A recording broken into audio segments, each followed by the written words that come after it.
Want to give all praise, honor, and glory to our Heavenly Father, to Yehoshua Mashiach, the Son of the Most High, and to the Ruach HaKodesh, the Holy Spirit of truth, confident prophecy. Shalom and blessings to everybody listening in. Tonight we're going to be dealing with the 10 tribes. Where did they go and where are they now according to the scriptures? I don't want to be too long tonight, so I'm going to go ahead and get into it. But before we do, I want to greet my brother Kadar and sister Pamela. Shalom to you all. Y'all can go ahead and greet the chat. Shalom to everyone on the panel, and shalom to your listening audience. Shalom, peace and glory to everyone on here. Shalom to everyone on the panel. Brother, thanks for having me on. Sister Pamela, thanks for coming on. Let's get it in. Absolutely. I'm going to go ahead and share my screen. But before I do, I'm going to show my fair use. I want to share a video right quick to kind of get us warmed up, get us set up for what we're going to be dealing with tonight.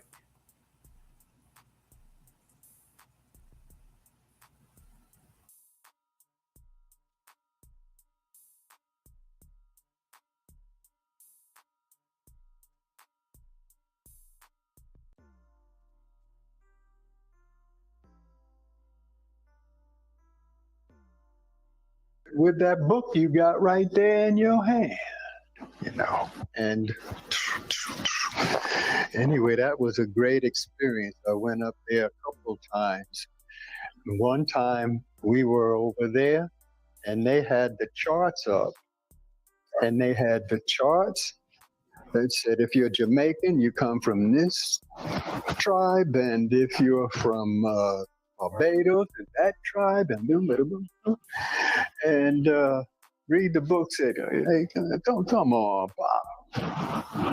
What is, you know that ain't right. He said, of course, Danny, I know that's not right. He said, but that's the hook. That's how we get them into place, and we wire them up to what's true. And they had the charts that said, if you're Jamaican, you come from this tribe, and if you're from Barbados, is that tribe, and read the book, said, hey, don't come on, Pop. What is, you know that ain't right. He said, of course, Danny, I know that's not right. He said, but that's the hook.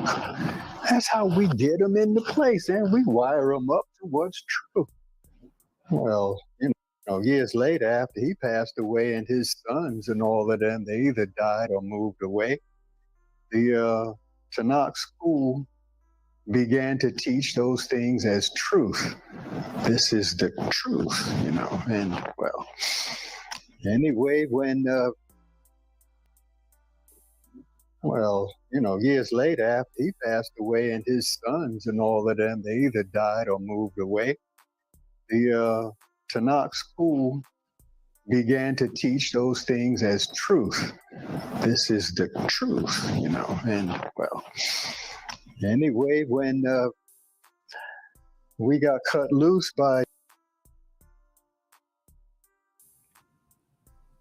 Just a little backdrop. I'm sure brothers and sisters have seen that video before. Just really describing the 12 tribes chart. This is the chart that he's speaking of. All right, we see the 12 tribes chart: Judah, American blacks; Benjamin, West Indian blacks; Levi, the Haitians; Ephraim, Puerto Ricans; Manasseh, Cubans; Simeon, the Dominicans; Zebulun, Guatemala; Panama, Gad, Native American Indians; Reuben, Seminole Indians; Asher, Colombia, and to Uruguay, Incas; Issachar is the Mexicans; the Aztecs; Naphtali is Argentina and Chile. I find that interesting with Issachar, the Mexicans, or the Aztecs. Brother Kadar, you probably know more about with the Mexicans and the Aztecs. We know that the Mexicans have Spanish lineage, But what about the Aztecs? Whatever little Aztecs they have, it's completely almost gone. Because they kept mixing back in with the Spanish and the ones, of course, we know when you do the history, they came from Spain, Portugal area. And so when they did, Chris, I say Chris Columbus, what's his name? Not him, but what was his name? Came over there and they basically killed off the Aztecs. I can't think of his name. Anyway, Cortez, whatever. When they did that, they raped the women, and they burnt the boats and they raped the women. Which I'm not laughing at part. I'm laughing at of the lie that we see on this chart. And they raped the women. They had kids by them. Let's say maybe 1 or 2 or 3. I don't know. It was some they probably could have been Aztecs, but when you look at the bloodline of a Spaniard today, it's mixed with European and white and some Asian. You don't see the bloodline when it gets to African American. You might have 1, 2, or 3% in the bloodline, but that's everybody based on the face of the planet got a little bit of African American in the bloodline. Yep. What you think, Sister Pamela?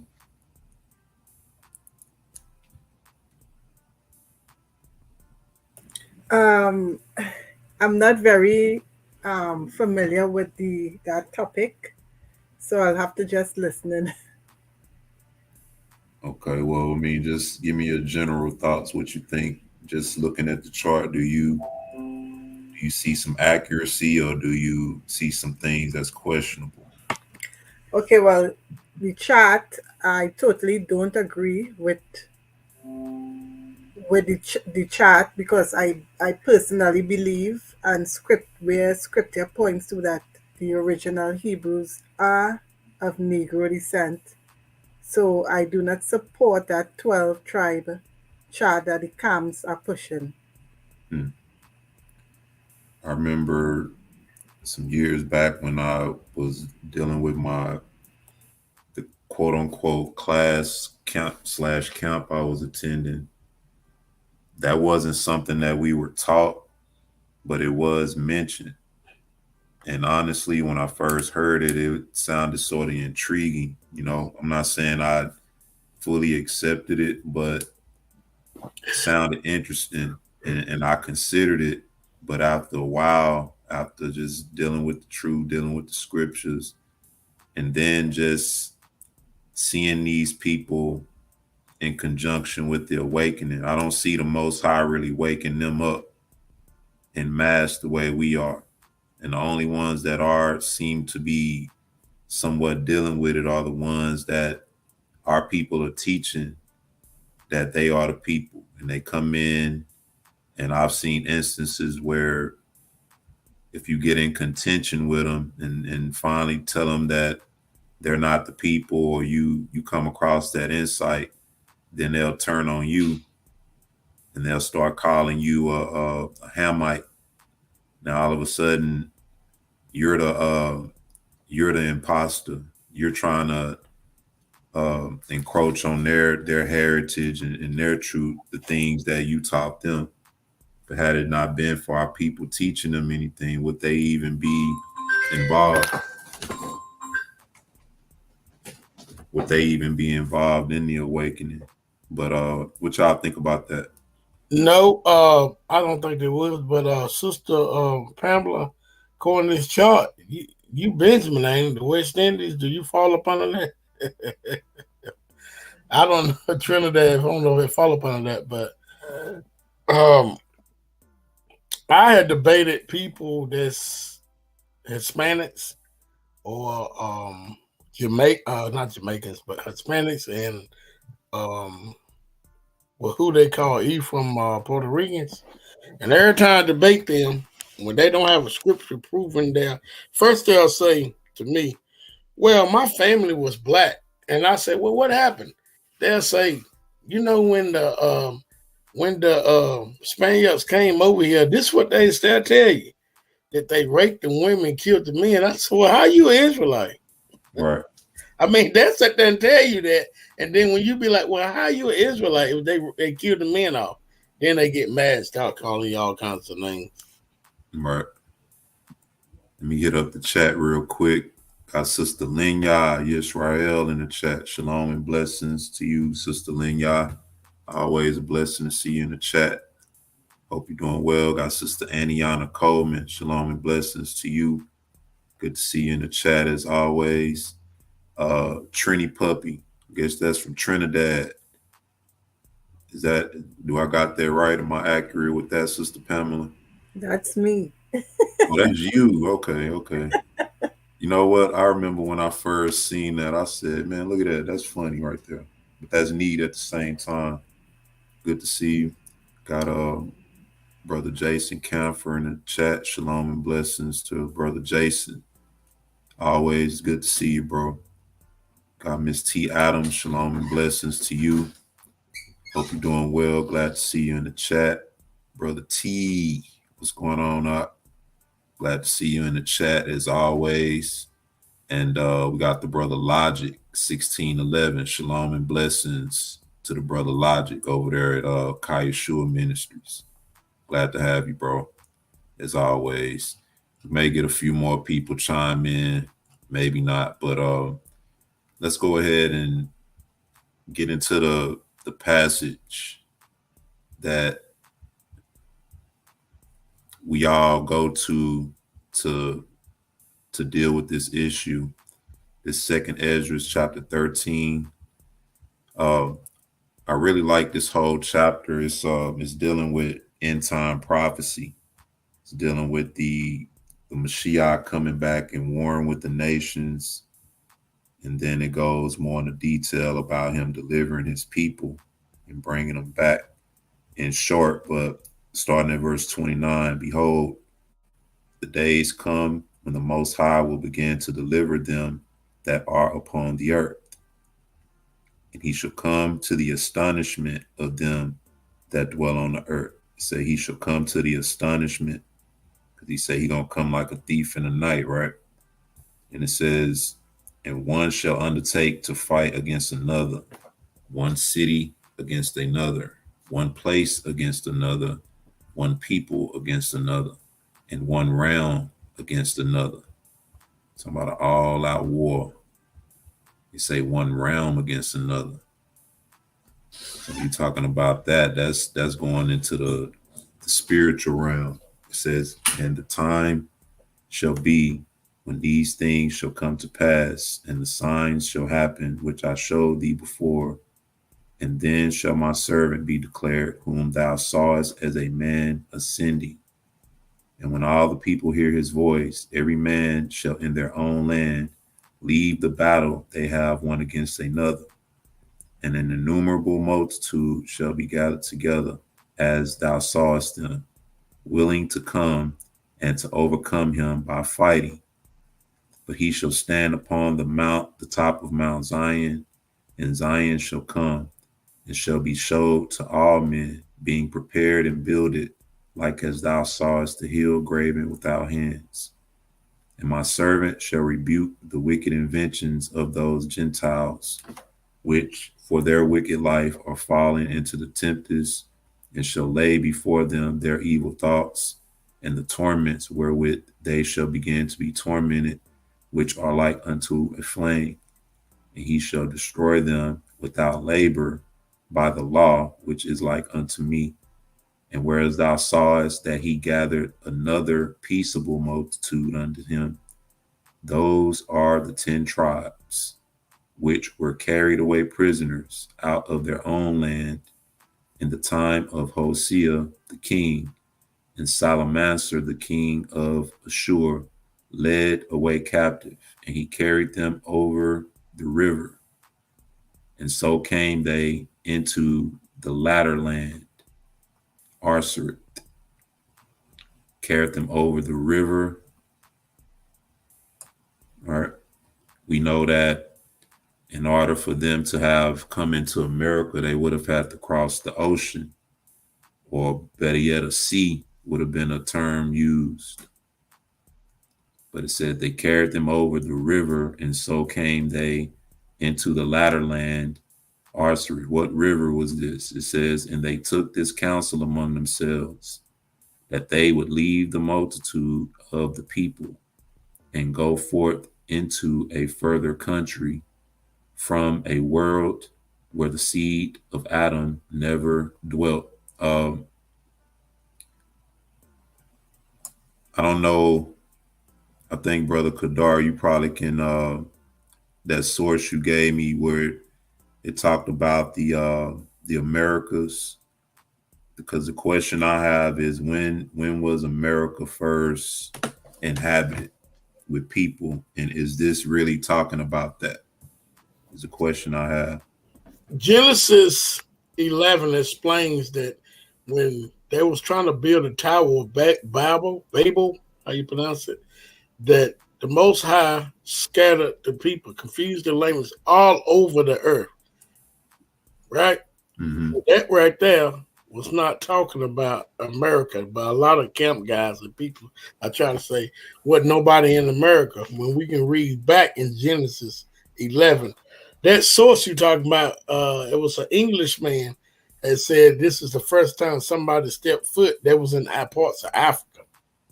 Mm. I remember that. Do you remember playing that? There's one you had that, I believe. And he was saying this is the first time anyone stepped foot in that part of Africa where they was at.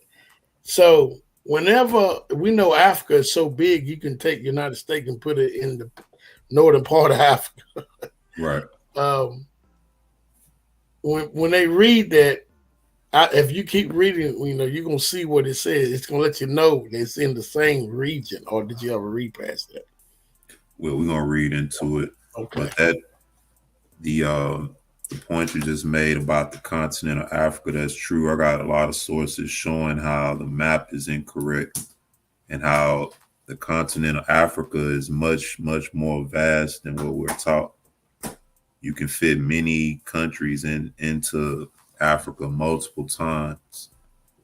But it said, and go forth into a further country from a world where the seed of Adam never dwelt, that they might there keep their Torah, keep their law, which they never kept in their own land. So this is why the Most High did away with the 10 tribes. It's because while they were in their own land, they did not keep the Most High's covenant. And what's the other point I wanted to make? Well, I'll come back to it. They didn't keep the covenant in the Most High's land while they were one nation of people, along with the southern kingdom. Also, with them not keeping the Most High's laws in the land, he divorced them. And so at this point, they're considered not a people, even though it says that they might keep their Torah, which they never kept in their own land. The northern kingdom and the southern kingdom coming back together hasn't been fulfilled yet. And so the prophecy says, whereas it was said, ye are not my people, in the same place where it was said that ye are not my people, there it shall be said, ye are the children of the living Elohim. So that's when he brings them back. So even at this point, you're looking at the 10 tribes being still divorced, although it said that they were going to keep their customs in another land that they never kept in their own land. You want to elaborate more on that? Yeah, when we see, matter of fact, the other day when Brother Eric was playing the video of the guy, I don't know if he's Jewish or the white guys over there, and said they had found the 10 tribes in Israel. They looked at the customs and the things that was keeping to recognize who they are. That's what they did. They was doing things without even having, the law in front of their face. It was like an ordinary heritage is what they was doing.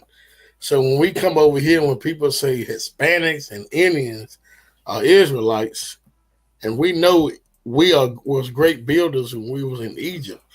When they come over here in America, North America, they was living in tents. I mean, it don't make sense for one thing. Also, they did not find them keeping the statute laws and the commandments over here like they was in Africa, like they still are in Africa. But over here, we got our guys trying to wake them up. Now, if they were being part of the 10 tribes, it seemed like they'd be trying to wake us up. But they don't even know the statute laws and commandments, and they continue on keeping them. So, of course, you're going to have people going to say, well, that don't mean that they was going to keep them. It don't mean that they did not keep them neither.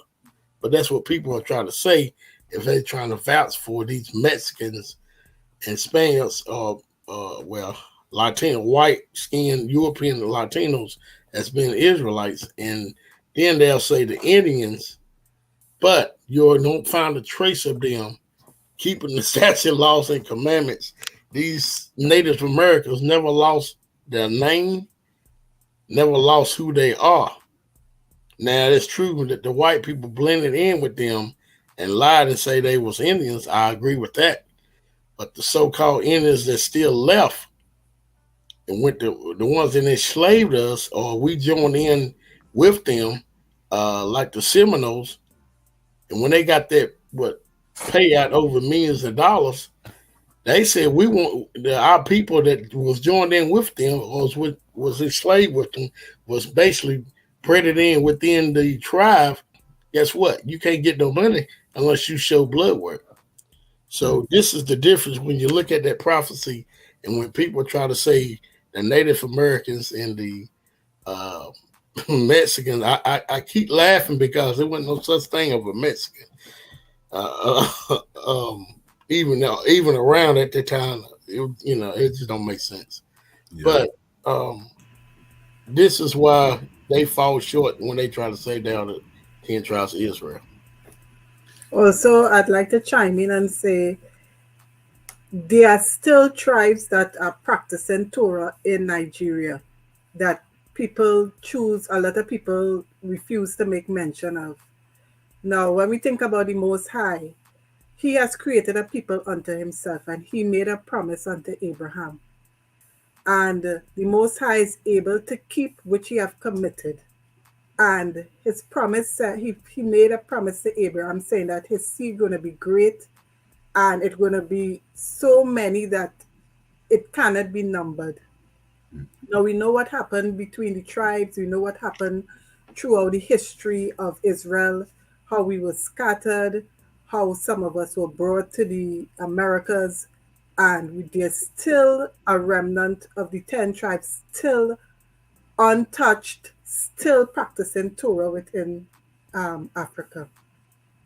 Now, remember in the scripture also said that one of the prophets was saying him alone was the only prophet that was surviving.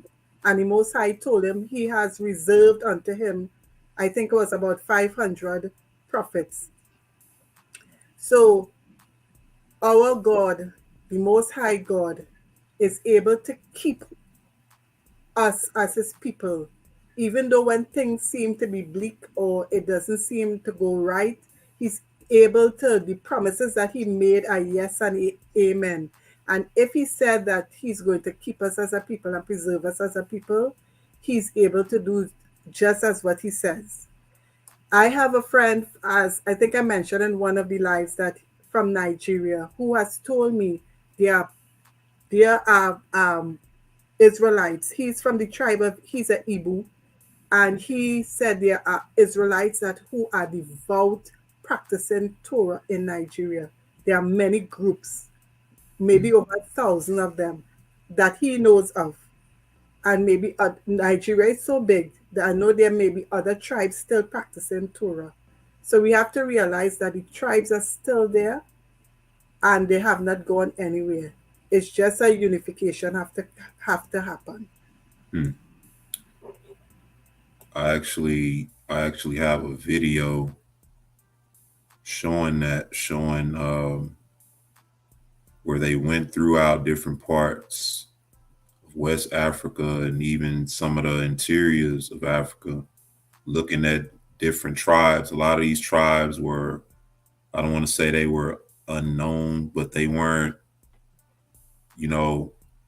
common tribes within the major uh, areas. These are tribes that these people separated from some of the main areas, and they did that as a means to live out their heritage. Trying to see if I can find it, but I'll come back to that. Let's read some more of this. Let me get my screen back up. All right, so we're in 42. It says that they might keep their Torah, which they never kept in their own land. All right, so wherever this land is further country. All right, how did they get there? It says, and they entered into the narrow way of the river Euphrates. All right, same river right here, and it's letting you know where they were going in the latter land. But then they crossed the same river, and the Most High showed them signs for them and restrained the springs of the river, not the ocean, not the sea. And if you can show me on a map, ancient map, where the Atlantic Ocean now is a river or something like that, then we might can roll with it and reconsider some things. But for now, we know that we're talking about the Euphrates River. It says till they were passed over, and through that country, the same country that they entered into once they passed the river, there was a great way to go, namely of a year and a half. In the same region is called Arsarit. All right, so the same region, the country that they entered into once they passed the river, the Euphrates River, is called Arsarit. All right. Then dwelt they there until the latter time. And now, when they shall begin to come, the highest shall stay the springs of them again. All right. He gonna stay the springs of them again when they begin to return. This is the peaceable multitude. It says that they may go through, therefore sawest thou the multitude with peace. All right, so now lot to consider here. All right, when we talking about Arsarit, we're talking about the further country. They passed over the river, the Most High State, the springs of the river Euphrates, because we see it referenced twice. In this first reference, it doesn't really let you know that it's the Euphrates, but we see that the same river is referenced here. All right, but the land that they entered into is right here, Arsarit, when they cross over the Euphrates River.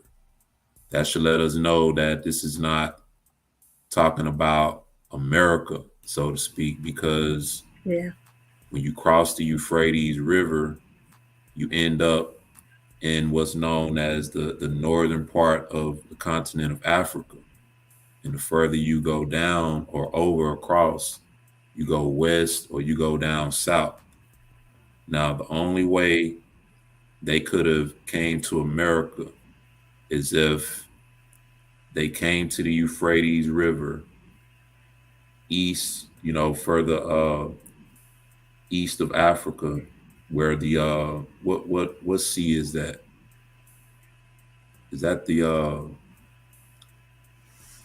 what sea is there right there once you come off the Euphrates River? They would have had to come around that sea, come all the way down around southern Africa, back up into the Atlantic Ocean, and then into the Americas.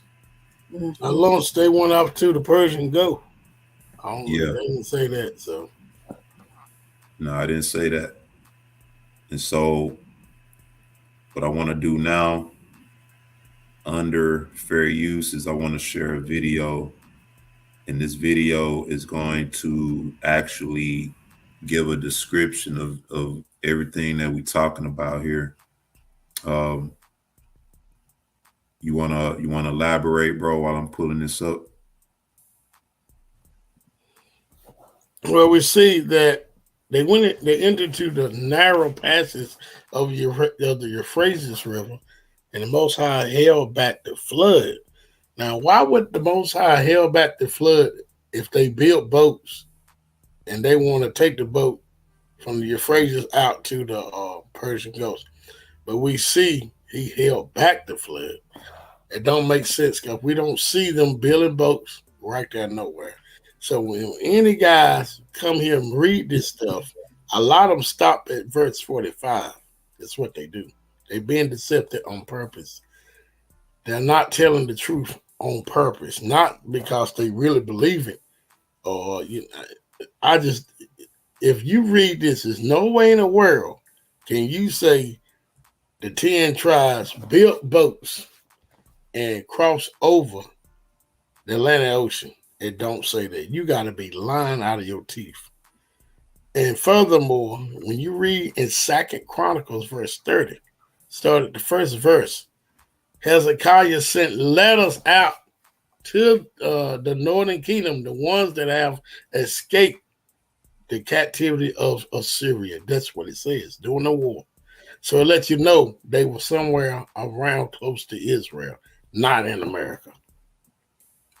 Excellent point. You got anything, Sister Pamela, before we start?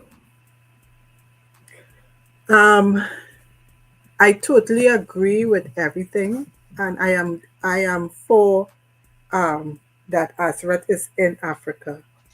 But I know some will argue, and looking at the argument on all points, and I want to be fair.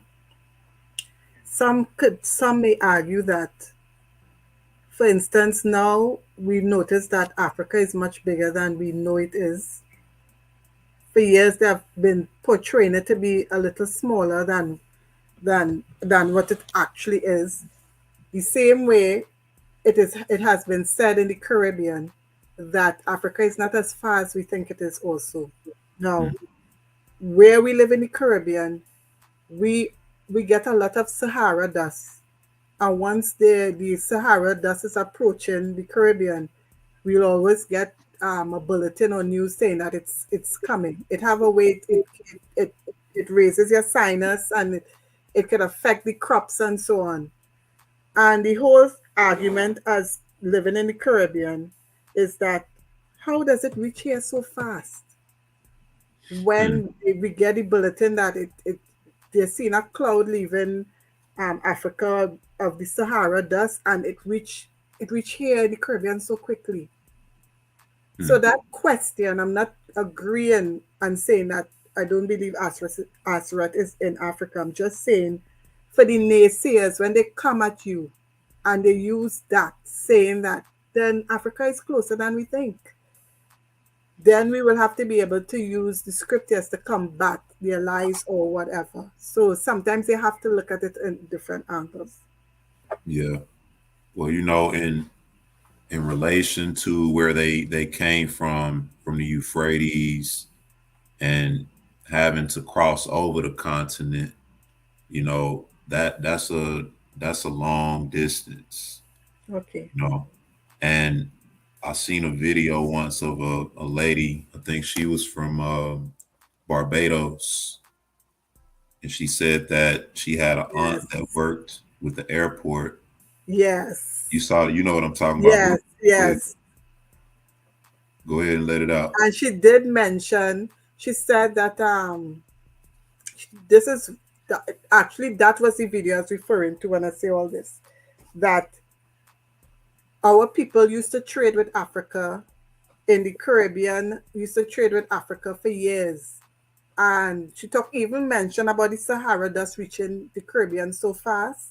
And she even mentioned that she have some family who is up into the airline industry, and they're saying that it's not as far as they lead us to think. You Yep. understand? So when we think they lie to us a lot. This world is governed by globalists, and most of the things they taught us as kids in school, they have lied. They have programmed us to believe a certain narrative. And that is why now we have to unlearn the lies. Most Mm, of the things they tell us, for instance, she even mentioned in her video that why, when we live in the Caribbean, we have to fly to England, then fly to Africa. Why we can't just go straight? mm, You understand? Why yep. we have to go and transit all these stops when there's a direct flight you could go straight, but they don't want to do it that way. They want us to go to England and go to America first and then fly to Africa. Where I'm in the Caribbean, where I live in Trinidad and Tobago, we don't have a direct flight to Africa. It is highly possible we could fly if somebody set it up that way, but right now we have to fly either to the UK first, then to Africa, or to New York or Los Angeles before and then fly to Africa, which is doesn't really seem very logical to me. So Yeah. it's a lot of lies they have been spewing for years and a lot of cover-ups. As a matter of fact, she said exactly that her aunt told her that a direct flight from Barbados to Africa or West Africa is 3.5 hours. Correct. She did say that. Yeah. And so if you if you consider the map as we know it commonly, you will see that the way that it's set up and the way that it's set up goes against prophecy when the Most High talks about the nations and how we're in Babylon now, Yes. and the Most High is going to send an assembly of nations from the north. You see people talking about Russia is uh, two 2 miles away from Alaska, I believe it is. And so I'm gonna bring that out another time, dealing with the map, to show how the way that the map is projected to us, it causes you to question prophecy. How can you have nations coming from the north on this map when you look at north of here, you have Greenland, right? And this is on a globe projection. But if you put that, if you take the map and consider it from a flat or a plane perspective, how the continents lay on the map, it makes more sense. And I even have a image to show how when they had a group of scientists, they did an experiment where they had different cameras set up in different parts of the world, and they were tracking the sun rotating around the earth. And they said when they finished that, they determined that the map that we know it is wrong, and they projected it in a different way, showing how Russia, China, and all those nations are actually north of where we are. So even consider that, from when you talk about America getting products from China, right? When you look at China on a projected map, that'll make you think, man, how are they transporting these things all the way over there to here? Because we know we're not on a globe,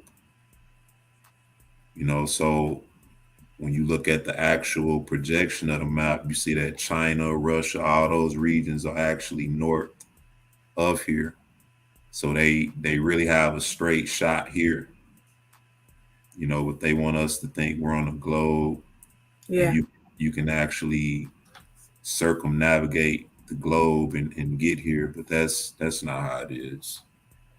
It's a lot of things they have set up to cause us to question. But here's a video. We under fair use, and this video is going to go into scriptural proof showing that the 10 tribes are in Africa. We under fair use.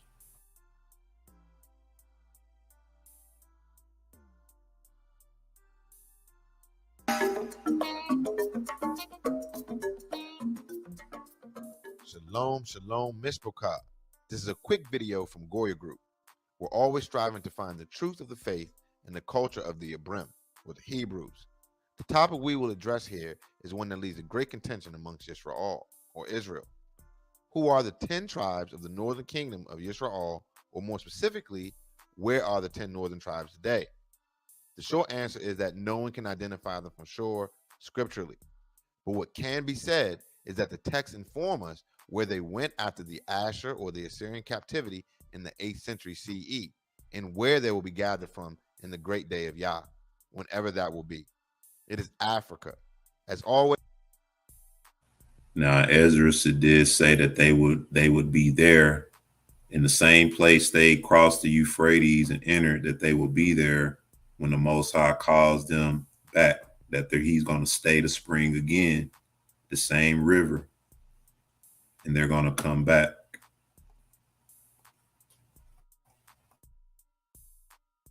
Always, we will use 2 to 3 witnesses to establish any matter concerning the word of Yahweh. The first witness is Yeshayahu, or Isaiah, chapter 11. In the first verse of each chapter of Torah lies the historical context.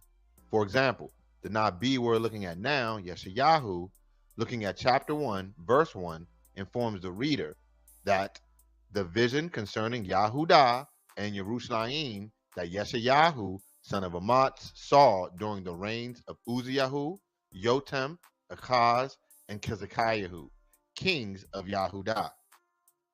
Therefore, we know that this Nabi only saw the captivity of the northern kingdom of Yisrael, because there were several kings left in the southern kingdom after Kezekiahu in 686. So he prophesied from Uzziyahu, right here, to Kezekiahu, right here, and all the kings in between. Now, he specifically stated that Kezekiahu and Achaz, as they shared rulership, right there. In chapter 11 of this book, the rod promised from the son of Yishai, or Jesse, is prophesied, which is an obvious messianic prophecy due to the fact that Daud, or David, and his father Yishai are dead over 300 years at this point.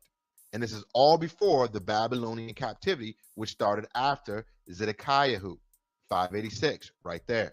The verses we're looking at will point to where the northern kingdom will be. Verses 10 through 12 read, "In that day, the root of Yishai will stand as a banner for the people. The nations will rally to him, and his resting place will be glorious. In that day, Yahweh will reach out his hand a second time to reclaim the surviving remnant of his people from Asher, which is Assyria, from Misraim, Lower Egypt, from Pathros, which is Upper Egypt, from Cush, or Ethiopia, from Elam, from Shinar, or Arabia, from Hamath, which is Syria, and from the islands of the sea, or the Mediterranean Sea." All of the places mentioned are in Africa. This is just a geographical fact. The Nabi gave you exactly where they will be gathered from. This is Arabia, or Shinar. Here you have Lower Egypt, Upper Egypt. You have Hamath around here, and all the other parts whereabout. There's Elam, there's Asher. Everything mentioned is right here, just as the prophet stated. Verse 12 continues, "He will raise a banner for the nations and gather the exiles of Yisrael," from where they was just listed. "He will assemble the scatter of the people of Yahudah from the 4 quarters or corners of the earth." The text is very clear. When the second Exodus occurs, the exiles of Yisrael, who are the northern kingdom in this context, there's the Yisrael, the northern kingdom, there's the southern kingdom. They will be gathered from Africa. Then he explains that the southern kingdom, who is right here, have yet to be exiled, will be gathered from the 4 corners of the earth. Each of these points represent captivity spots that the northern kingdom, or Yisrael, were taking to. There's Hamath right there, northern Syria. These are islands of the Mediterranean, and all along the path across the rivers, which is the Euphrates, which was the dividing line for the Assyrian Empire. Everything east of the Euphrates was Assyria. Everything west of it was Africa. And this whole land right here was Asia Minor. So as you can see, the prophecy was in respect to where the northern kingdom was being taken. The second witness of this is Zephaniah, or Zephaniah, chapter 3. As before, we will put the Nabi, or prophet, into context for greater discernment by the first verse of the first chapter of his book. 1-1. Do it seem like the timing is off a little bit on this video? What you mean the timing? Like what? It's mentioned in the third. It just seemed like the timing is off. I've seen this before I let it run, though. It just seemed like the timing is off a little bit. Okay. You know how the screen freezes up and Oh yeah. my signal was just low. It Talking rained. like a Chinese movie. Yeah. But I'm gonna let it run. Reads, the word of Yahweh that came to Zephaniah, son of Cushi, the son of Gedaliah. I'm gonna stop it and try to start it again. But what you think so far? I'm gonna stop it and I'm gonna come back to this spot. What you think so far? He brother? got good points because the book of Isaiah 11 points out where would be the northern tribe. This is what makes me so, well, I would say used to make me so upset when guys see this and they'll say, well, I read a book some white dude wrote, it's saying the northern kingdom came over here. So you believe that over Isaiah 11. Some things I just don't understand.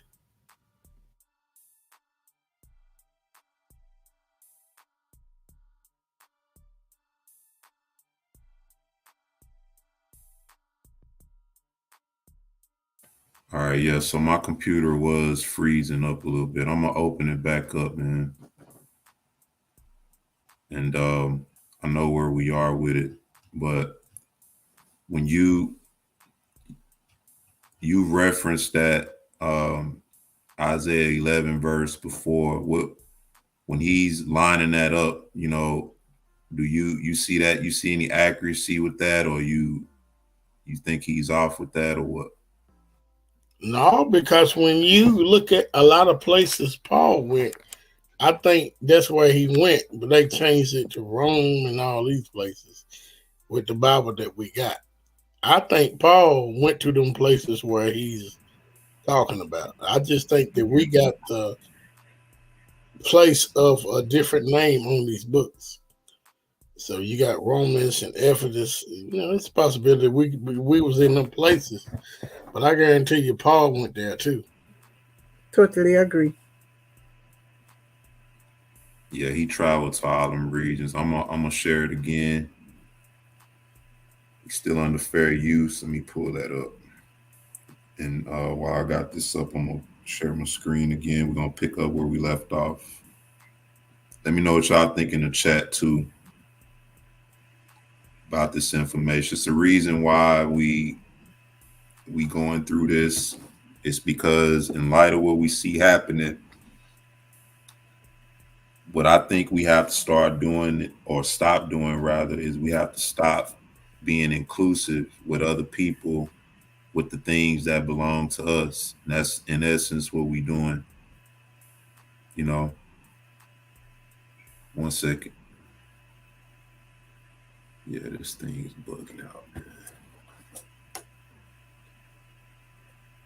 gotta wait till it finishes loading because it's all right. Here we go.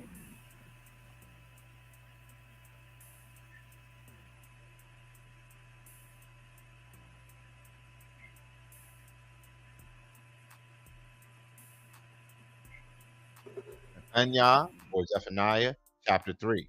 As before, we will put the Nabi or prophet into context for greater discernment by the first verse of the first chapter of his book. 1:1 reads, the word of Yahweh that came to Zephaniah, son of Cushi, the son of Gedaliah, the son of Amariah, the son of Kezekiah, during the reign of Yoshayahu, or Josiah, son of Ammon, king of Yahudah. This Nabi or prophet wrote and prophesied during the reign of Yoshayahu or Josiah, right there, which is the boy king who was righteous and loved by Yahweh and reigned until 609 BCE. As you can see, this is long from the captivity, at least 30 years or so. So There's no talk about the southern kingdom going into captivity here. During this time, only the southern kingdom was free. The northern kingdom was in captivity. The southern kingdom of Yahudah was still free. But as you can see, the Assyrian Empire, which wasn't taken down until Babylon in 626 BCE, ruled the entire reign. The dark green represents the main of their empire across the Euphrates. Everything east of it, this is all Assyria. Everything to the west of it is all Africa. And they came into the land and they controlled all this region. Verse 10 of chapter 3 reads, "From beyond the rivers of Cush, my worshippers, my dispersed or scattered people, will bring my offerings." This Nabi or prophet is referencing the dispersed, who are only the northern kingdom at this point in history, and where they will return from. Cush is another name for Ethiopia, right there, which is in Africa. Therefore, the dispersed of the northern kingdom are coming from beyond the rivers of Ethiopia in the day where Yahweh grabs the remnant of his people. You also have the Red Sea there as well. You got the Mediterranean right up above Libya and Lower Egypt. You have the Red Sea with Arabia. So it's talking about the Isles of the Sea. You got sea on each side right there.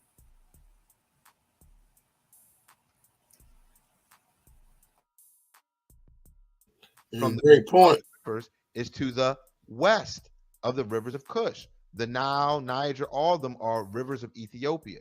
You have Upper Mizraim and Lower Mizraim, Libya, and this is Cush, everything else.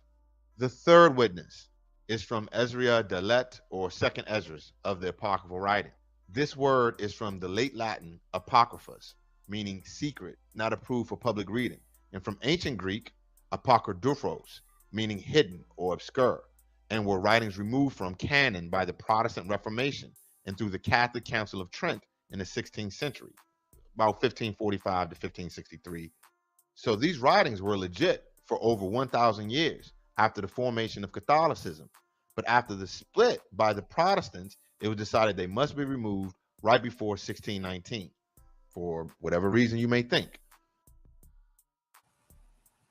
That's for all the Christians who denounce the Apocrypha. The Apocrypha is actually a part of the original 1611 King James canon. It was included in there in the 1611. But these books were also already a part of the canon originally, and they were removed. And we know why they were removed. So for anybody who questions that, it's a lot of evidence, a lot of information dealing with that. Plus, we deal with the Apocrypha here. So all of the naysaying that people have about the Apocrypha, we can address that as well. The reason Second Esdras was removed was probably due to the very passage people try and use to claim that Latino and Native American heritage for the Northern Kingdom. Prior to this point right here, in the Council of Trent, they basically kept all of the Apocrypha in the works. After this, you get canon by the church. Ezra was Ha-Nabi Amet, or the true prophet in English. After the Nabi Zerubbabel, which means freed from Babel in English, and the construction of the second temple after the Babylonian captivity, as mentioned before. And looking at the first verse of the first chapter of his first book gives the historical context needed for the best understanding. It reads, in the first year of Koresh, which is Cyrus I, king of Persia, in order to fulfill the word of Yahweh spoken by Yirmiyahu, which is Jeremiah, Yahweh moved the heart of Koresh, king of Persia, to make a proclamation throughout his realm and to also put in writing. So he goes on and he explains how the southern kingdom will be freed and have to build everything up. Yahweh lifted up this king and preserved him and aided him as he was the king who defeated Babylon. Therefore, Koresh decreed that Yehuda, or the southern kingdom, held captive by Babylon, would be freed in order to build their second temple. This command was not fulfilled and Yahweh replaced Koresh with Darius or Darius I, who did fulfill his promise to aid the Yehudim in the building of the temple. Chapter 13 of the apocryphal writings of Ezra focus on the dreams of Ezra about HaMashiach, or the Messiah. So clearly this book wasn't removed because it spoke against the Messiah or did not witness him. We will thoroughly examine verses 39 to 46 of chapter 13, which will explain exactly where the 10 northern tribes will be gathered from when Yahusha comes to collect them. It is the same place they have been since the Asher or the Assyrian captivity. It reads, "And whereas you saw that he gathered another peaceable multitude to him, those are the 10 tribes which were carried away prisoner out of their own land in the time of Hushah, or Osei, the king, whom Shalmaneser, the king of Asher, led away captive. And he carried them over the waters, and so they came into another land. But they, the 10 northern tribes, took this counsel among themselves, that they would leave the multitude of the heathen and go forth into a further country where never mankind dwelt."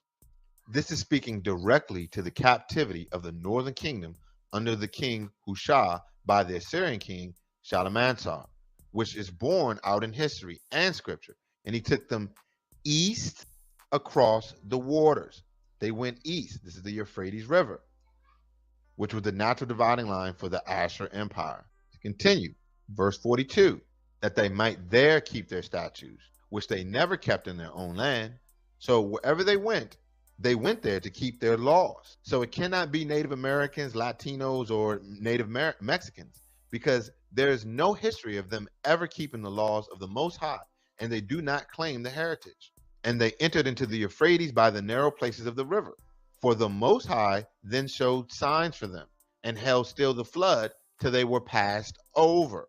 So they went west and into the Euphrates rivers after going east, which was the opposite direction they came from.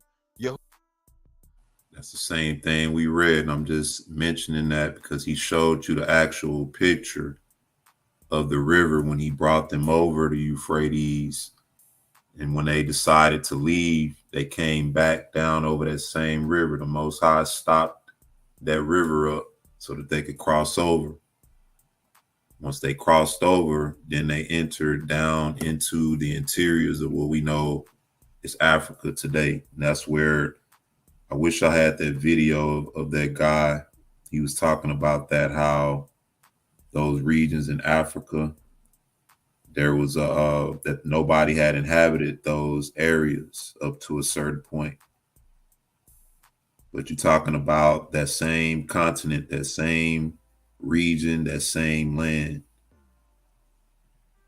And when you read Second Esdras, it said that basically letting you know that that land is vast and huge.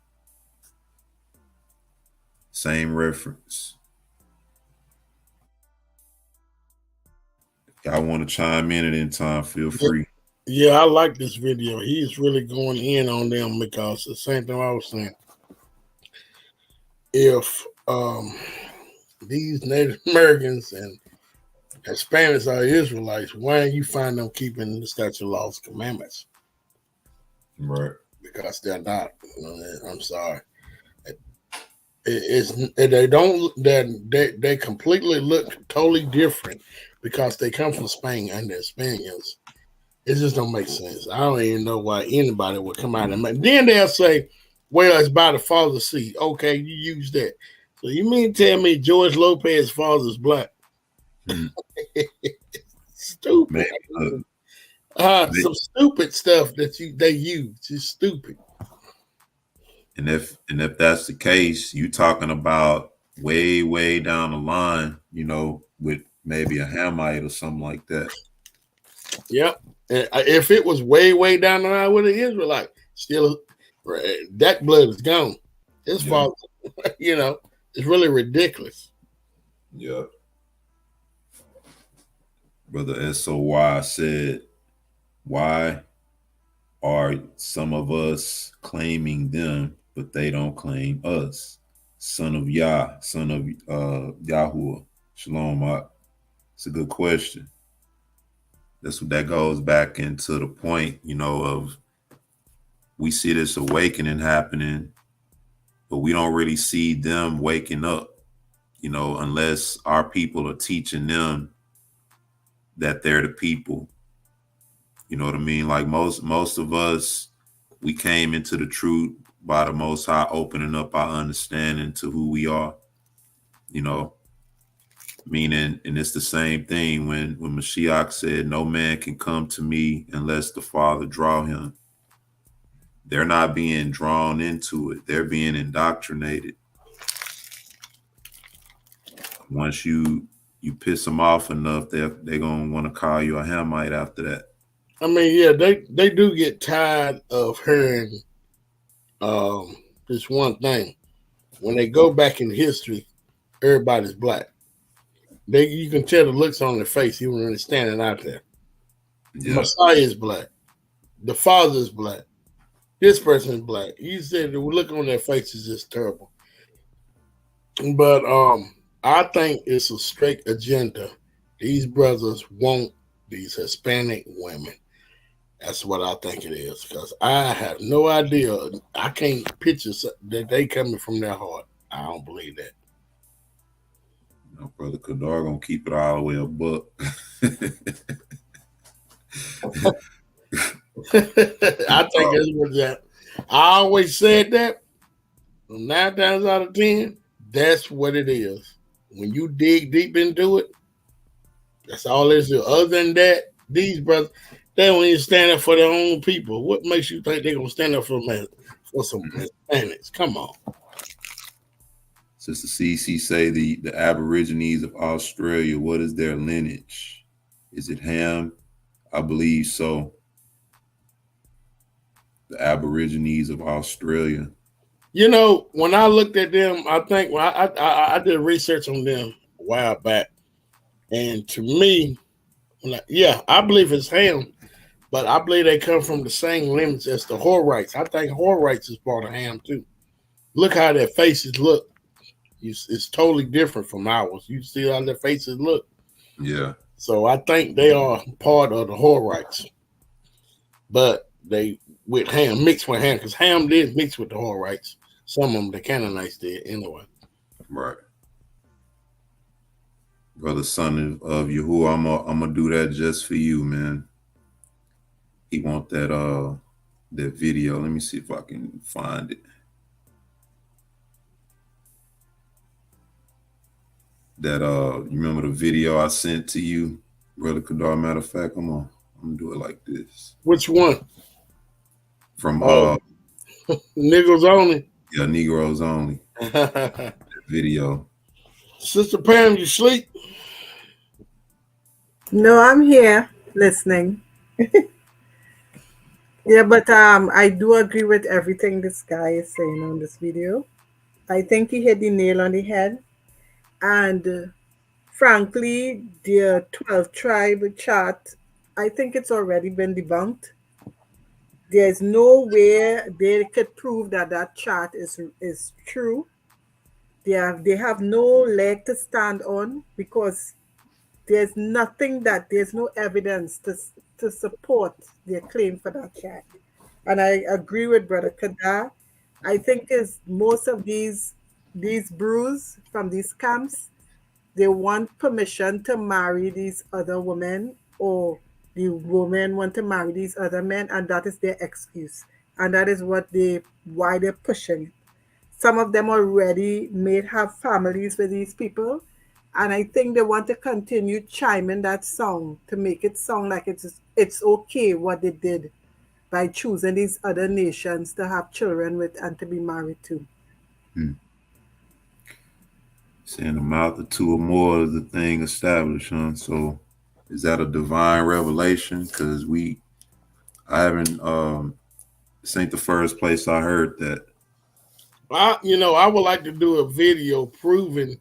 Well, I ain't gonna say. Well, you could be proven because when you get so many ones that's pushing this stuff like IUIC,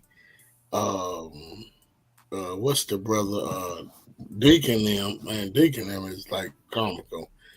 These guys, I debated him, and I thought, to be honest, when I went into that debate with him, I was kind of scared. I'm gonna be honest, because I was really, really knew into the truth, I just knew that they wasn't the people. This guy had, I'm talking about Deacon from Sakari.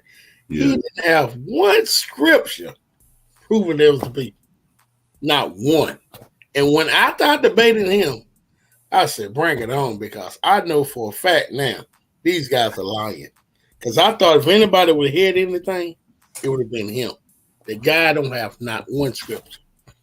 He want to put up a picture of a Hispanic Mexican that looked like he was dark skinned or something, and say, do that look like he's a what you call him? What did he ask me? A white skinned Hispanic? I say, sure. It sure don't look like a Negro. But Yeah. the thing is, I thought when I went into this, that's why I like to debate, because when I went into that debate, to me, I was like, this guy probably gonna tear me up, and I want to learn. The guy didn't have one scripture, and when I realized he didn't have a scripture, my confidence rose. And you know what he did? He clicked me off. Look, you got loose once you saw he was just all talk, huh? Yeah. Because what they do is manipulate. He tried to gang with me. He said, okay, the bulk of the northern tribes are in America. And I went to Isaiah 11 and I read that. I said, look where it said here. He said, okay, I agree. They there, but the bulk in America. I said, no, they right here. So when I did that, he was done. That's the games that he played. These guys are sad how they try to trick people and manipulate them saying stuff. This is not a game, and they're gonna pay for doing that. You know, you don't play around with the word, and that's what they do. But he couldn't do that to me. I said, no, the bulk is right here. They never. I say, once you go to Second Ezra 13, you know he wouldn't go there. He wouldn't go there. He didn't want to touch you. Mm-mm. So I see him go there on a lot of people. He didn't go there on me. And after that, I got really loose. And the proof, what we was trying to get into, is that is America Babylon just all by itself? That's what we was debating on. And I said, for a fact, America can't be Babylon all by itself. It's the reason I say that the system and the army and what happened here as a big nation that's ruling the world with everybody else, I agree with that. But you got Israelites all over the world that's in captivity, not just America. The reason he was saying that is because he's trying to say the Hispanics and blacks are in captivity in America together. Mm. And so I said, hey, bro, Revelation 18 said, come out of her. And it breaks 18:4. I said, also, so are you trying to say all the Israelites? Basically, what he was saying is all the Israelites is here. That's it. I said, go ahead and do your breakdown. I'm going to do mine. Now, this is before I came on Salt of the Earth. So I had the breakdown of the, I already had that breakdown. That's what I was going to do. And then he just got mad and clicked me off. Yeah, brother, SOY, we played that in the beginning. You may have came in a little late. Excuse me, but we played a video of a elder brother going into detail about that chart and how it originated, and them basically admitting that the chart was wrong. But I still got you on that video, though. I'm gonna play that. Shalom to my brother Eric Tinsley. Shalom to my brother Smitty, brother Joe Scott, sister Nature Graffiti, and sister CC. See y'all in the chat. Let's finish this video up. Fair use. Who held the water still until they passed over the Euphrates River. There are no boats mentioned, nor any journey down the Euphrates into the Persian Gulf and into the Indian Ocean. For through that country there was a great way to go, namely of a year and a half, and the same region is called Arsareth. They went through the country for 1.5 years, not over the ocean or any large body of water needed to reach the Americas. Then they dwelt there until the latter time, and now when they shall begin to come. The northern tribes dwelt where they traveled after they left the captivity of Asher, and where they will be gathered by Yahushua, just as foretold by the two previous Nabim or prophets. They crossed the Euphrates, went for a year and a half through the country, and ended up exactly where the Yoruba and the Igbo people tell you, in Nigeria. For anyone confused as how it took 1.5 years to go from the Euphrates to West Africa, please consider the Appalachian Trail on the east coast of North America.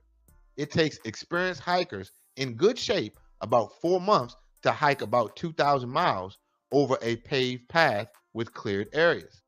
If you consider the multitude of the 10 northern tribes with the elderly, young, livestock, over dense foliage and brush, 1.5 years seems totally reasonable to travel 3,000 miles. This picture is what some claim those verses state. Now, this makes no sense as it goes against what the Nabim before Ezra stated, and it contradicts what Ezra himself stated in the text. This is the diagram that explains what I was saying. If you want to say that they came to the Americas, this is basically what you're saying they did. And this is where they built the boats and, all those types of things. But then consider this. He said it took them a year and a half to navigate through these regions. All right. So now this is not, when you see this area, these are not just flat regions. You got different climates, different things you got going on here. You got mountains, you got other small bodies of water. You got old people, you got children, you got livestock with you, though that you could take with you. And then on top of that, you're talking about millions of people at the least. If you're talking about 10 tribes, by this time you're talking about I'm gonna just say 1 million, just to be modest, right? And I know I'm way off, but imagine that, 1 million people leaving all together and coming down and having to navigate through these areas. Now look at how Africa is depicted is much bigger than this. So they had a lot of land to cover within a year and a half. And so that seems reasonable. All right, now, if you're talking about that many people, how many boats do you need? How long is it going to take you to make all of those boats? How many people are on each boat? Because we know we're not picking up, dropping off, and coming back. We're not talking about going right up the street here. You see what I'm saying? This is a journey. If you come around this way, the Indian Ocean, you're coming down, and that's Madagascar. You got South Africa. You're going all the way around here. You're talking about a nice trip. You're not going to want to make this trip and then come right back. No way. Man, that's hard to do today, man. I mean, think about it. No motors on the boats. We ain't talking about modern day boats. We talking about old school boats made out of wood and, handmade on the spot. You know what I'm saying? So not only that, do you have enough materials in this area? Because you would have had to been in this area. Do you have enough resources and material to make enough boats to get that many people all the way around here? You only have so much material, wood and pitch and all those different types of things, different animal skins to make the sails, right? You don't have enough of that to make enough boats for that many people to make this trip. But let's finish it up. There was no Persian Gulf or no Indian Ocean adventure, no traveling over the water for a year. None of that is mentioned. So, in conclusion, according to scripture, the 10 northern kingdoms that will be gathered in the great day of Yah are coming from Africa and from the mouth of 3 Nabim, no less. As always, please do not take our word for it, but rather seek the matter out for yourselves. Shalom.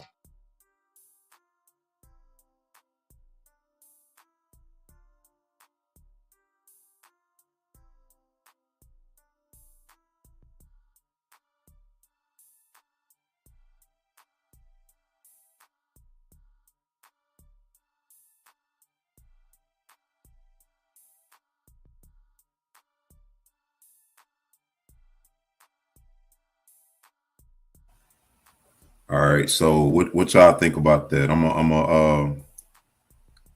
While y'all elaborate on that, I'm gonna cue this up real quick. I want to suggest something. So, as the Bible says, he that winneth souls is wise. And I always like to look at things from different um, angles. Now, it's not that I am denying that Ashret is in Africa, but let's suppose we're going to minister to someone and they're debating that it's in America, and we use that point that it will be too long of a distance to make that trip as 10 tribes or all these tribes to come to America. How are we going to do that and build boats?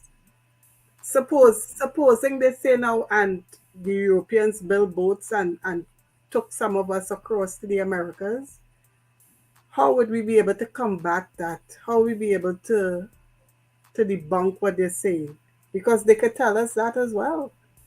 They said, okay, it's impossible for the tribes to make boats, but how come the Europeans did and took so much of us into slavery? You say, how come the Europeans did? Well, that's where the history of the big money people come in. That would answer that. If you look at the intent and the purpose, like the intent and the purpose for our people to have built boats, if that was the case, and come to America would have been to get out of that Assyrian captivity. So they was actually fleeing and leaving the land and escaping that and coming into safety so that they could start living free. Whereas the intent and motive for the money people was to transport our people back and forth. So you're Okay. talking about a different motive, and you're talking about different parts as well, because they're not coming from uh, Assyria and the Indian Ocean back around. They coming from the Americas over, right on over, picking up and then coming back. Not only that, you have different drop offs. Like you said, the brothers and sisters in the islands dealt with the sugar cane, and Mm-hmm. the brothers in the states, we dealt with the cotton. But y'all got dropped out first. Yep. You see what I'm saying? And so you Yeah. had a rich trade going on right there. So you're looking at intent and motive and location. Okay. Because that question was asked to me once. I couldn't answer it at the time. So that is why I brought it up. So we'll have an answer if anyone Yeah, can pose that. yeah. Also, we can go back to the scriptures. That's when the other day I brought out Second Chronicles 30 when Hezekiah sent the letters to the northern kingdom, the ones that had escaped the Assyrian captivity. Also, if you go to First Chronicles chapter 9, verse 1 and 2, explains that explains that um the Ephraim and Manasseh was right there close by. And Mm-hmm. this is 150 years later after the Assyrian captivity. So um, when we see these things, when I bring these up with these people, they get upset. They'll say, well, that's just one kingdom. They'll say, that's just 2 tribes. But we know for a fact that when you talk about Ephraim and Manasseh, a lot of times talking about all the 10 tribes. But when you're reading in there, they'll say, "Oh, this is talking about 2 tribes." Well, okay, let's say it's talking about 2 tribes. Well, that means that the Puerto Ricans cannot be Ephraim. It don't make sense. How can they be both places? But Correct. yeah, so we got records in the Bible that the 10 tribes is back nearby Israel. It's crazy. And so, And Oh you know, yeah, Brother Eric, sorry, asked could he come on? yeah. I'll put the link. The link is in the chat. Is And I'm about to put it. all right. But I want to address this comment he got up about them being in different spots. So, that's a legit concern. If you want to talk about the 10 tribes in the Americas, when they got over here, what did they say? All right, we're going to go over here, drop us off, you know, we're going to go over here and then y'all can keep going. Like, how did they work that out to end up in different parts? You see what I'm saying? Because according to the chart, you got the 10 tribes is in all different parts. So did it happen over time, or was it something they decided on the way? I'm gonna drop y'all off on this island and we're gonna keep going over to this other spot. We're gonna drop y'all off in Barbados and we're gonna keep going on to Cuba. Right. I think that is one of the things I wanted to bring up too. I think this is how we could debunk that chart as well. We know when it comes to slavery, they never kept us together as a people, as a family. So they knew that there was strength in numbers, and they knew that if we knew one another, right, there is a big chance that we could revolt. So the slavers and them, they separated us as a people as much as they could. They keep separating us.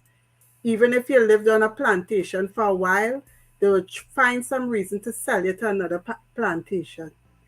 So there will always be a mixing up. So when these people these brews who like to push this 12 chart thing saying the Caribbean is Benjamin. You say the Caribbean is Benjamin. Then you say that Haiti is Levi. Haiti's in the Caribbean too. Right. All those islands going up is the Caribbean. So how all of a sudden only Levites living on Haiti and only Benjamin live maybe in the Lesser Antilles? So the Caribbean is made up of the Greater Antilles and the Lesser Antilles. How are you so certain to know what's in our veins? Who are who? Did you went to the Caribbean islands or the other islands and find out this for a fact? How could you be certain who is who and where we are? And how come only the Americans are Judah? Everybody wants to be Judah. We cannot make that big assumption and say this person is that and this person is that. It all goes to show is somebody sit down and just made up this chart. It has no logic and it doesn't make any sense. Right. Shalom, See. family. Hey, Shalom. Shalom, Mark. What's going on? Oh man, it's tired, man. Been at it all morning. I went from North Florida to South Florida. The time that changed on me. Uh-oh. And reason why I would come on, like I was telling Brother Cordova the other day, I ran into 2 of them at a job location, and with the chart is all messed up. We like, they got 2 of them. Well, all of them, most of them got the same mother, right? Like Issachar and Judah. They got the same mother, same father. There's no way my brother's gonna come out looking totally different from what I do. And if you want to get technical, Hispanic, or not trying to be disrespectful, they are made up people. They're part of gumbo. They mixed up with all type of nationalities. So they are not original people to begin with. So how can they be of the original 12 if they're not original people. Yeah. I got videos showing that you got quote unquote Mexican people tracing their DNA, and that what they show in that is validating what you're saying, how mixed they are, you know. But the 12 tribes chart, according to this, you come from Trinidad, Sister Pamela. Yes. I don't see Trinidad on here. That'll be There's some that are up to Benjamin, just Benjamin. Okay. So you're a Benjamite. Which, No, I'm not. well, if you look at it like this: the southern kingdom was Judah, Benjamin, and Judah, Levi, and half of Benjamin. So half of Benjamin is with the northern kingdom. If that's the case, you could be Yeah, with but the the chart other cannot tribe. determine where each tribe is located, so to speak. They cannot say the Caribbeans is Benjamin, or this one is Levi, or this one is whoever. They can't say that. What determines that? I don't know. I know you the Apostle Paul, cause you his kinfolk. But I wanna play this video real quick. This is so hilarious, man. And it had me rolling when I first saw it. I said, "Oh my God, well put this together, boy. They wrong for this. Check this out." Yeah, one's different. One of these things is not like the others. One of these things doesn't belong. Can you tell? Dude got a whole Kool-Aid smiley face on the front of his shirt. I need this video. Hold on, I'm gonna put it in the what's the name? Hold up. I'll put it in the chat. But look at that, man. That dude look like he just on a shift or something, just waiting to get off so we can get him some mole. He wants some mole. Look at him. I want to know how he feel out there. He the only one. You say what? I want to know how he feel out there by himself, being the only one. Hey, what you mean? He blending right in, man. You can't notice that. What you talking about? Look at that. He blend right in. Look at them fringes. See? That's what you're supposed to be looking at. All that matters is the fringes, right? No. Look at that. He say no. That ain't okay.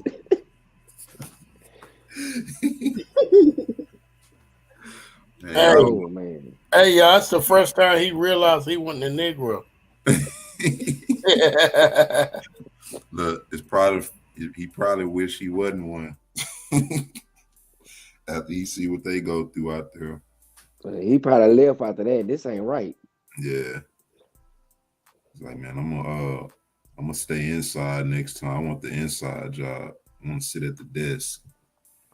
I'll answer the phones. I'll be the translator. Man, because that is an oddball situation. Check it out. Which thing is not like the others by the time we finish our song? I'm thinking about it. I am thinking. Look carefully. See, don't he look like the dude that got the whips on the back? Look at that. I'm trying to give him a shot, man, but it ain't working. It's not working at all. He out there sweating profusely. Hey, You know, y'all, you know he want to get out of that sun. You know he hurting. That sun killing him out there. yeah, he can't be out there.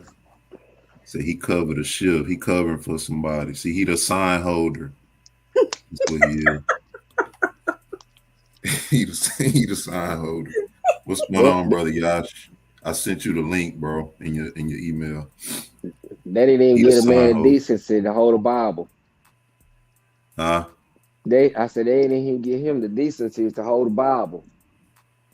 No, they ain't wanna that's an elevated position. He the sign holder. Oh, okay. Like you just be a sign holder, man. Put on this shirt too, so you know you be in uniform. I, You know I, they I, you know they charging for when they got a check. We need that money for that shirt you sweated out. yeah, stretched it out too. That's yours now. Like, come on, man. Got a whole sweat oil stain on the front of that shirt. That stain ain't coming out. It's permanent. Check this out. Can you tell which one is different? Oh, I'm getting there. Almost. Sure? Almost. Oh, boy. He don't even look like he pay attention in class. What he I wonder would he go home and tell his family? I wonder He's if he go looking home like and try to tell his family that y'all know we Israelites, Holmes. Y'all not supposed to be eating that chorizo. Yeah, and that mole. And to you, when me, you he hit it one, looking like he's still eating all them hogmos and chitlins. yeah, Putting on all that weight. man, them some pig eating folk. Y'all talk about us, boy. I'm talking about they eat parts of the pig. I ain't know the pig had. How the hell you find that part of the pig? They eat his snout and the tongue too. Oh, Trying to eat. shoot, I know some Negroes who used to eat some pig snout, but hey, it's a past thing, you know. When you're not in the truth, that pig snout go down good. I ain't never had none, but you know, more power to you if you used to be on that. I tell you what, can y'all picture that back in the day? And you got Judah standing out there, and Issachar supposed to be beside him. He looking like that. He probably let Esau take him off. Man, with a brother, he chimed out. Maybe something happened to his phone. Probably be back. Yeah, they eat the ears and you know everything. I'm gonna finish this out. One of them's different. I know.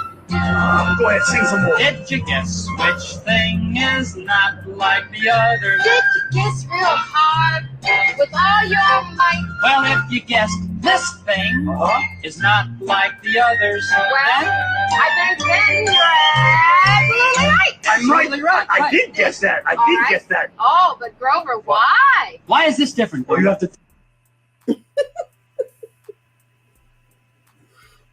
Wow, ain't that something? I tripped out when I first seen that, man. I said, "Who?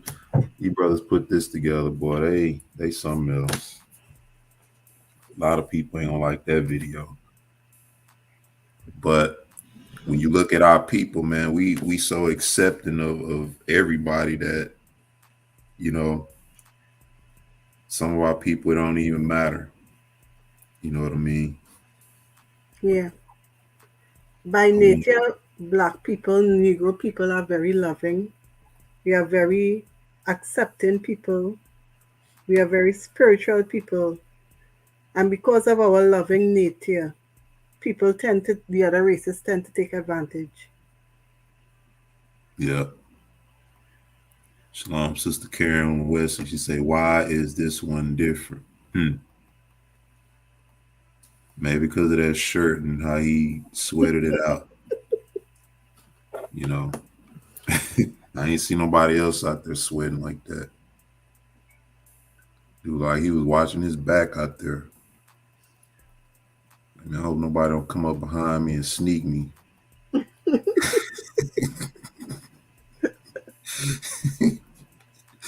Man, that is funny. But now I want to share this video. It's gonna go into detail about Arsarit because we read about Arsarit in Second Ezra, the 13th chapter. We read that that was the land they entered into after leaving Assyria and crossing over the Euphrates River. Yeah. That they entered into Arsarit. So I'm gonna share this, and we under fair use. You want to elaborate while I'm pulling this up, Brother Kadar, Sister Pamela? No. Okay. A point I wanted to make. When we as Negroes, some of us have done our DNA testing, and most of us, it has traced us back to Africa. And my question is, when these Indians and Mexicans do their DNA testing, I don't think it has any traceability back to Africa. So that in itself says something about they not being part of the tribes. Yeah. That's a important factor in how we determine, because even there's another video that I have. I'm not gonna play it tonight though because it's kind of lengthy. But if I can find it while this is playing, I'll put it in the link and brothers and sisters can check it out. You have multiple groups throughout Africa who are keeping the customs, and like how we are over here, they're claiming to be the descendants of the people, but not many people believe them. But a lot of people who are looking at these tribes are astonished at the customs that they keep, and so to solidify who these people are, they check their DNA and proved not only that they are the people who trace back to the Holy Land, but there was one particular group that their DNA traced back to the priest, is what they said. And so pretty much validating, you still have some of Judah still in those areas too, but that video goes into detail about that, them using DNA as a means to solidify who they are. Yes. This next video, I put the link to this next video in the chat. It's titled Arsarit Found the 10 Lost Tribes. All right, we're on the fair use. All right, Shalom, Yahudim. This is going to be a quick video with some information I just came across. And this is Claudius Ptolemy, a geographer from the 2nd century AD that lived in Alexandria, Egypt. Let's continue. This is his book, Geography of Claudius Ptolemy. In his book, he documents a people called the Garamantians. As you can see, they settled and lived here in North Africa at the time. Let's continue. Here's a place called the Siga City. It's in North Africa as well. And its coordinates, you can see down at the bottom. And here's more of his coordinates. Portus Magnus in the Siga City again. And right here highlighted by another brother in the video who was diligently searching for Osiris, but he couldn't find it on any of his maps. But guess what though? I found it. All right, we see Osiris right here and its coordinates. It is bounded on the east by Africa along the Ampsagas River, Remember that Ampsagas River. We can see here the coordinates, the map of the Osiris River. And see, this brother here was getting frustrated. He was like, where's the Osiris River at? Because he had the coordinates, but it wasn't on the map, you know? He was thinking maybe they took it off, trying to hide it. But guess what? It's been found. Here's a map from Claudius Ptolemy. This is a map that I'm pretty sure a lot of people haven't seen, but I came across it the other day in my search. And it was copied again in 1478 AD. And let's take a closer look at it. Now we see here, this is Northwest Africa, the Algeria and Morocco area. And up at the top left, you can see that's Portugal, Spain area. Hey, Brother Kadar, have you ever seen a map of Osiris being in the Americas anywhere? Or have anybody ever seen that in the chat? Has anybody ever seen that? No, what I have seen is a map of the Americas, and they'll take the writings of Christopher Columbus, which he was reading the 4th chapter of Ezra. It says nothing about Ezra in Americas, but they'll take that and they'll try to add it, about like Dane Galloway did. I've seen him do that. The 4th chapter in 2nd Esdras. Yeah. Let's not talk about Ezra. That's all it says. Chris Columbus has no writings to say America is Ezra. And then you'll find them say, well, just like the brother last night, he'll say, well, this is why they went to Americas, because they knew the Israelites was there. Man, well, what about all the other countries they conquered? Yeah. It doesn't make sense. Yeah. But now this is the thing. It's possible that they could have been looking for us. Yeah.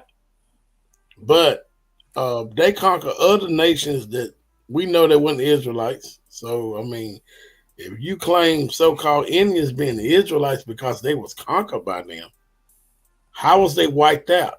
I mean, what prophecy says the Northern Kingdom would be wiped out? Don't make sense.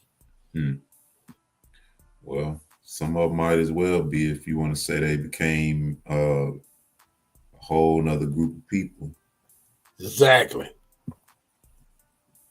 That's what I'm seeing. If you're saying that these are the people, you know, if we can prove who they were before and they became this, then, you know, we can't still call them Israelites, especially if the DNA don't line up.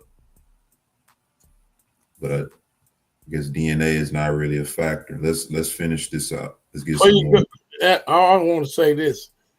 Also, Mauritania is near here too. Now, Mauritania, you ever heard of the old, I'm gonna say where it is old story about Atlantis? Y'all, I'm pretty sure everybody heard of that. Well, when you go to Mauritania, it tells of a king that fits the description of Atlantis. This is in Africa, right near Algeria, northwest Africa. So look, Mauritania, when you go there, you're gonna find the Eye of Africa. And the description of it is almost identical to what Plato said he got from the Egyptians of about Atlantis. We know the name wasn't Atlantis, but anyway, you know how Greeks changed the name. Yeah. So all that stuff is in Africa, was or it still is that place. When you look at the Eye of Africa and you look at the description, it fits what they call Atlantis to the T, all the way down where it says it end up between two mountains of dirt, and that's where that place, you can tell it was underwater at one time. It's over there at the same area where Northern Kingdom went. It just to me is like I wonder if it has any type of connection with that. Something to look into, for sure. Let's get some more. But let's take a closer look. Look what we got here. Remember the Amsaga River? And guess what? Assyrian. Right there. Assyrian. North Algeria on the shore. Assyrian has been found. And the camps have been teaching in error, saying that America is Assyrian and that Native American Indians and all these Hispanic people, the children of conquistadors, are Israelites. Now, there's nothing wrong with people want to take hold of the covenant and keep commandments, because everybody gonna have to do that in the end anyway, because the Most High's laws are righteous and his commandments are good. But to teach that they are descendants and using the false 12 tribes chart, you know, that we already knew was false, you know, they teaching in error, man. Let's continue. I have another map too by Martin Waldseemüller from 1507. And on his map, he documents Assyrian as well. As you can see, this is Africa. Let's take a closer look. And bam, in the same spot, Assyrian. Right there, Assyrian. See the rivers and all that. So as most of us already knew, the camps was teaching errors, but now we have solid confirmation written where Assyrian is. We ain't got to guess no more. Northwest Africa and that whole West Africa region. And we would have to look and see what people were there, because the 10 tribes came into this area that had to have been around 700 BC to 500 BC, somewhere in that time frame, you know. So we would have to look and see what people were there during this time frame, and we know that was so-called black folks, of course. Let's continue.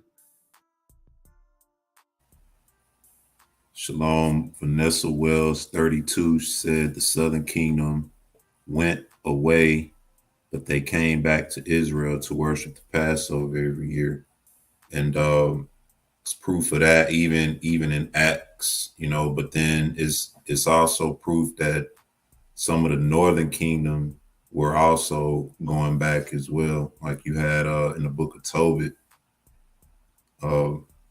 it talked about how they were separated from the land, but he will return, him and his family will return back and worship and keep the feast days and everything. So even though, like I said, they were in a state of being not the Most High's people, they were still some of them coming back and returning.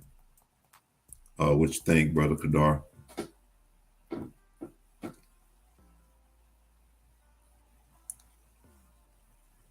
Must be Say what now? Did you see this comment right here? Southern Kingdom went away, but they came back to Israel to worship the Passover every year. Yeah, not only the Southern Kingdom, I mean the Northern Kingdom did too. That's why when you go to that's a great. I'm glad she brought that out, because in 2 Chronicles 30, the whole chapter, start at verse 1, you read that Hezekiah was sending letters to the Northern Kingdom, the ones that escaped the captivity of Assyria, to come back and worship during Passover. Thank you for that. Hey, that right there fits it. The scripture right on point. So if you go to 2 Chronicles, chapter 30, verse 1, you'll see why the Northern Kingdom they came back to. Good point. I mean, so it's a lot of history to prove that. Let's finish this up. Here's a map, and I circled where Assyrian, the city, would have been. You see, this is Algeria, and this whole region right here is Assyrian. You know? Let's go. and this is the route that they most likely took to get there. We can see it's 3,870 kilometers, and this is all in Second Ezra 13:40 through 47. And it took them a year and a half. The Most High stopped the flood of the Euphrates River so that they could cross over, to walk over the Euphrates on dry land. And the Most High has done this a few times in the OT, you know, with Joshua and the priests. They walked over the Jordan River when the Most High held still the flood. He did it for Elijah and Elisha. So this, For them to go all that way in a year and a half, I think they did pretty damn good. Don't you think so? A year and a half with all the, Yep. say Man. for them to go that far in a year and a half, they did pretty good. Yeah. But you got people say that's completely what you call comical, and they believe what they see on television, not understanding how big Africa is and how big the area is. All we doing is looking at what we see on TV and not doing no research. Man, you know, I was telling my wife yesterday about Naphtali. If you read the Testament of Naphtali, it talked about how he could run fast. And you had a group, this tribe of people in Africa. I'm not saying that that's them or that's not them, but anyway, they had these people banned from the Olympics every year because I saw a documentary about these people, and some of them could jump so high, like they had verticals, like dude just be standing there and just jump, man, and like a 50-inch vertical just jumping up. And they could run so fast that they could keep up with certain land animals, you know. I would like to see that documentary if you can find it, because man, that's very interesting to find out, you know, because when you look at the story, I was just talking to what's his name on Negroes Only, the Rastafari guy. What's his name? Sister Pamela. I can't think it. I don't know. Nakota. Nakota. We was just talking about that. How when the war broke out between Esau and Israel, when they was burying Jacob, and how Joshua told Jacob, Naphtali to go run back and get the deed or whatever over that land. He took off. He was fast. And I was like, I think that's where they got the flash from, Naphtali. Man, I love to bring it out. That's amazing. If they've been banned for Olympics, who else could they be? I mean, come on. I'm gonna search high and low for that. This was some years back. I seen this documentary. Brother T said they the Michael Jordan tribe.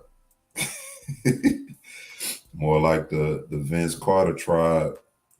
I think Vince Carter could jump higher than Michael Jordan. Michael Jordan just had more hang time, but yeah, I tell you what, David Thompson got them both. David Thompson. North Carolina, David Thompson touched top backboard. He was like 6'3". God, man, even that within us, we had special powers. You know, just thinking about this is before the weights and steroids came about. And these Israelites doing these type of things, amazing. Even when I used to play ball, I'm 5'8". And I could stand up under the rim, jump straight up and grab the rim. I'm 5'8", short. And people used to be so amazed, like, how you do that? I was like, what you mean? You know, it just, you know, well, not the black guys, but mostly it was the white guys. It was like, you know, they be 6 foot and they can't grab the rim. Yeah. But me being 5'8", I could just jump straight up. They'd be like, wow. It was just amazing to them. Go read the Testament of Judah. Judah say he used to chase deers and outrun them. Like, man. Yeah, that be some stuff to bring out. he said a leopard attacked his dog, and he grabbed the leopard by the tail and hurled it and threw it up against the rock and broke the leopard. Threw it so hard the thing broke. Yeah, I think Judah was able to jump a whole wall too. Man, no wonder. We had some power. We still got remnant of that power now, but we don't have the full power until we get back, to the training of our bodies. We have that power back. We as Negroes, we are very powerful people. If you look at how powerful we are, when we look at the Olympics and the sports, look at the Jamaicans, how they rule when they run athletics. Very, very powerful. If you all are up to date with the Jamaicans, how fast, the speed they have when they're running, like Bolt and these 3 Jamaican women. We are very strong, athletic people, and everything we do, we seem to be blessed in it, in spite of our circumstances as a people. The way we sing is very powerful. The way we work is we are hard workers in everything that we do. So we are unique people any way you look at it. Right. Brother T said he ran a 4.4, Brother Kadar. I think he got it. You see that? He ran a 4.4. And I was running in that range. Oh, I think I might be a little faster because I was quicker. The lesser distance, longer distance, I wasn't that fast. But yeah, I man, this is something that like Mike Tyson. He can knock out the average people. He might run up against a brother on the street and knock him out. I mean, it's just what I'm saying. We're so powerful. And yeah, you're right, Pamela. How what's that dude that boat guy from Jamaica? You see how fast he was before. Usain Bolt. Yeah. But we always going against one another. You notice that? Yeah. We go against one another. It got us on that. Jesse Owens completely wiped out. You ever seen that? The race Jesse Owens in the Olympics when he killed Germany. I mean, he blew them away. Now, one thing about us, Usain Bolt was fast, but he couldn't blow that brother away from over here in America. He beat him, but he didn't blow him away. But Jesse Owens destroyed everybody because they wasn't nothing but a bunch of white guys. They should have known better than that. So, man, how y'all gonna bring me out the field plantation and think I'm not finna outdo y'all out here? You know how many squats I've been doing picking that cotton? That's the advantage. Let's finish this out. This ain't nothing new to the Most High, allowing them to cross over the river on dry land. Even with Moses, he did the same thing, so we can see this route that they most likely took. And got to remember, it's men, women, and children, old folks, and all that. It took them 1.5 years to get here. They got to stop and rest, sleep. They got to find something to eat and all that. So with this distance, it could definitely fit this route. They may have taken different routes, and who knows, until they find where they wanted to settle at. But this should be solid confirmation that the camps are teaching an error about this whole thing. And y'all can share this video as much as you want. And ask y'all to forgive me for this bootleg video. All I got is my cell phone, so shalom.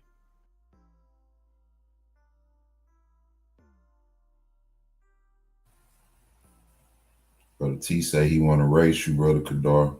I ain't never been the guy that was fast, like I played. I still think I got it.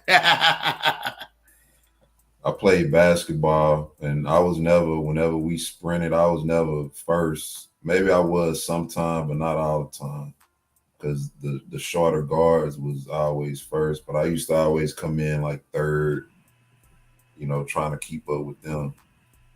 I could hold my own though, but I never was a runner like that, a sprinter.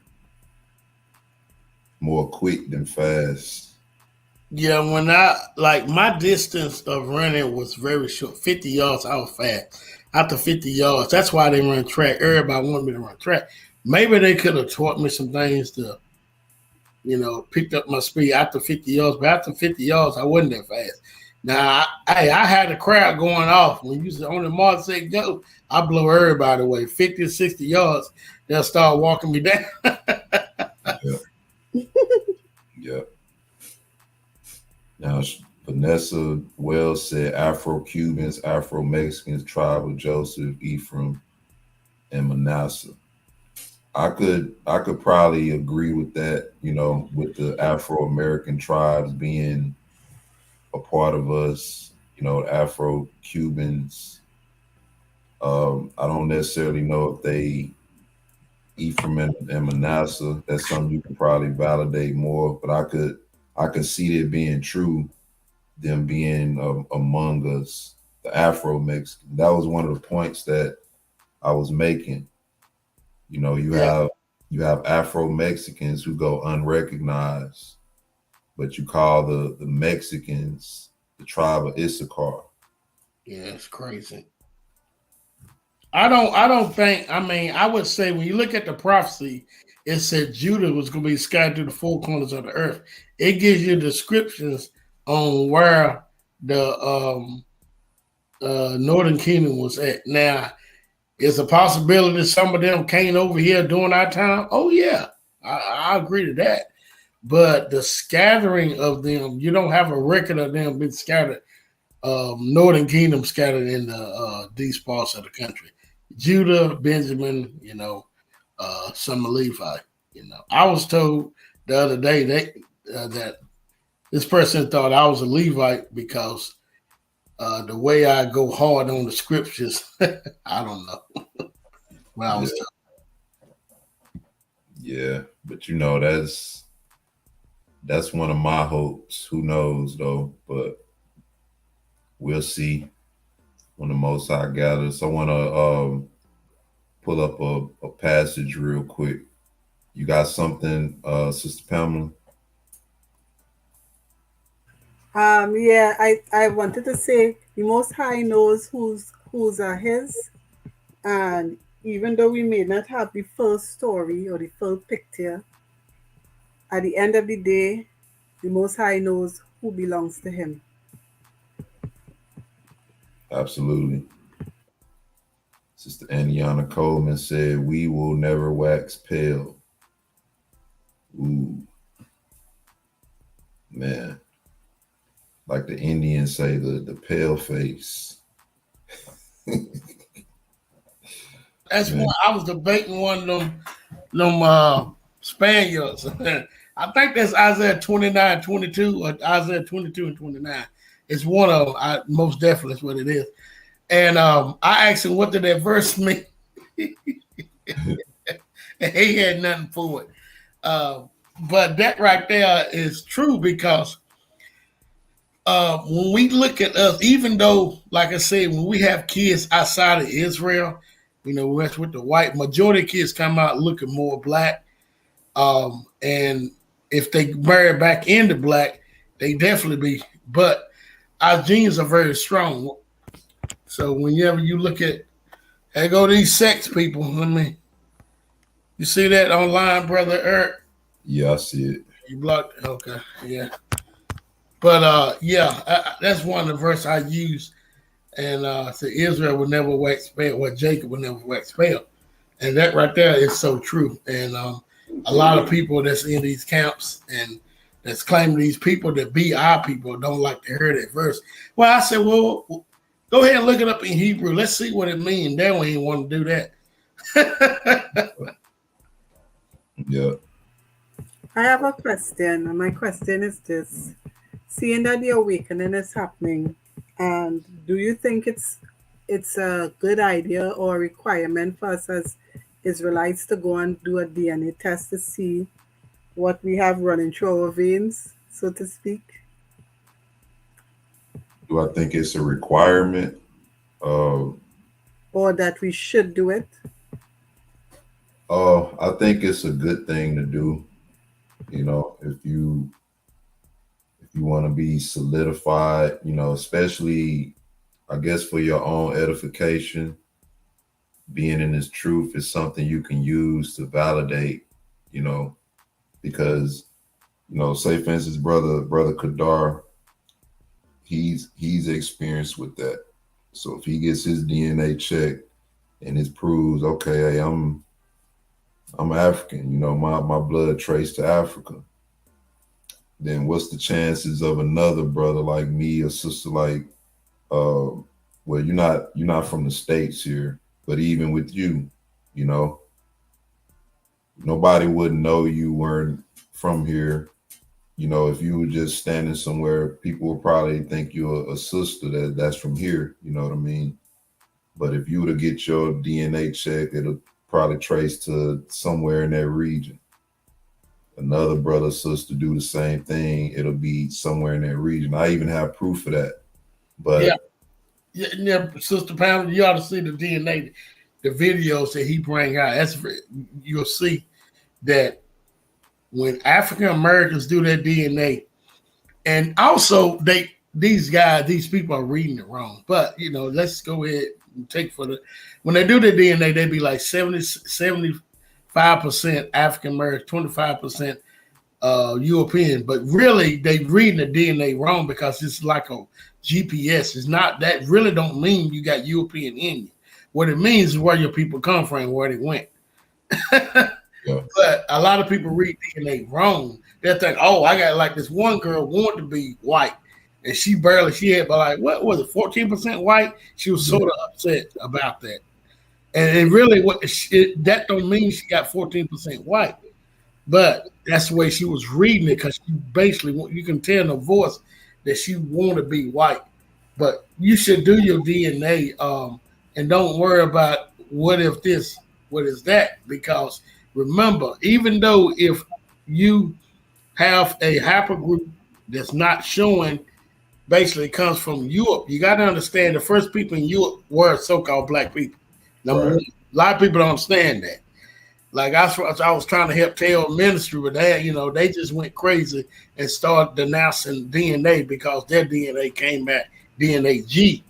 Not that don't mean they're not Israelites, but I ain't never seen these brothers. I don't know who they are, to be honest with you. But that don't mean you're not an Israelite. If you got a DNA G, but your autosomal is more 95% so-called sub-Saharan African, and you got 5% of a haplogroup that's showing it. With the women, it don't really do it more on the men, because if you go boy, the haplogroup, even though you marry back into Israel, if you keep having boys, you can have the same haplogroup as your slave master. But man, you're an Israelite. You're not no, you know, of them. But then again, like I said, black people was in Europe before Europe came. Before you know, the Neanderthals and Esau and them and all them came put that way. They was black people. You can go look at ancient pictures. Europeans was black. Japhet was black, what I'm saying. Yeah. Yeah. This passage right here, this from the Dead Sea Scrolls.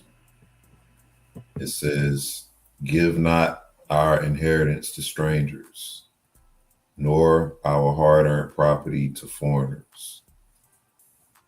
And this is in essence what we do when we include people who are not our people in with us. Now, a point was made that the time is going to come when all nations of people are going to cleave to our people, because they're going to say that Elohim is with us. And so when you read prophecy moving forward from that point, you see some of the other nations serving and you know, being of service to us and serving the Most High based on prophecy. But this is after the fact. This is after the Most High brings us out, deals with the nations the way he's going to deal with them. And then those who cleave to our people, like Jeremiah, 14? Jeremiah 14 tells us that though the people who diligently learn the ways of my people shall be built up in the midst of my people. Just like we had Jeremiah 12. Yeah. My 12, yeah. Just like we had to come here and like the Most High said, you're going to serve your enemies in the land that you know not. So just like we had to come here and serve and learn the ways of this place diligently. And a lot of the stuff, we come into the truth and wish we could forget. But we're pretty much learned in the way of life here in terms of how we operate from day to day, the things that they worship, even though we came out of those things, we all were a part of these things. They're going to have to yield and humble themselves to us in that same manner and call on our Elohim. They're going to have to denounce all of everything that they've been learning and living all their life and yield to our ways, our laws, our statutes, our commandments, our judgments, and our Elohim. And he said those nations that do that will be built up in the midst of the Most High's people. Then it says, remember that we are the forsaken of thy people and the forsaken of thine inheritance. So we're still in a forsaken state. We are forsaken, and at the same time, while we're forsaken, we're including people into our inheritance. We haven't even gotten it yet. It's promised to us. We have the Holy Spirit of promise, but we're still captive, and we already giving stuff away. Not only that, we see that the other nations of people have entitled themselves to it through Christianity. Right?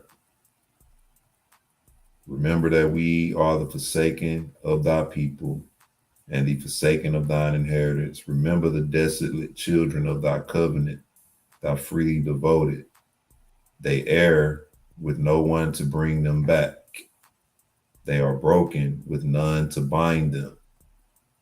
All of our lovers have forsaken us. These very people have forsaken us as a people, yet they want to encroach on what the Most High promised to us. I forget that passage. I think it's I'll find it. It says they are bent down with none to raise them up. All right. The damned of thy people have surrounded me with their lying tongues.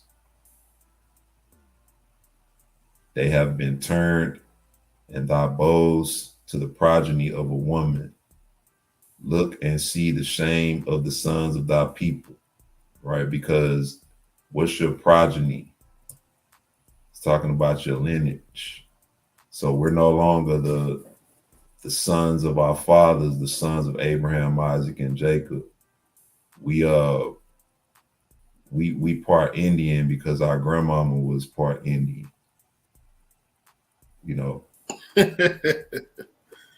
But see, you see how we quick to do that. If our grandma, it's always your grandma too, for some reason. But you see how you quick to jump to be something else. We this, we that, and I was looking at the chat. Was talking about blood. I'm not telling people to go do it. I did it because I want to know. But I also is this: if you are Israelite, right? Yeah. We're talking about Negroes only. If you are not an Israelite, you're not going to take that conversation too good. So in other words, the law of spirit, in other words, that law is going to mess with your insides. You're going to be uncomfortable.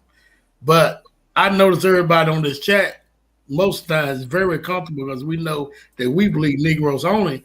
So that right there within itself tells you that right there. You know what Christianity say, if your spirit don't relate to it. How about that? You're going to feel uncomfortable. But like when we have debates with Mexicans and Puerto Ricans and we say, hey, man, how can y'all be an Israelite if your father is not black? Then they get mad because they get uncomfortable. And then they start calling us Hamites. And we as so-called black people don't do that. And so I had a group which is Teo, got mad at me and called me the N-word online. And I asked them, I said, why would y'all call another brother the N-word? That is not going to affect me if you a brother. Now, why would you do that? You sound like a white boy calling me the N-word. Who does that?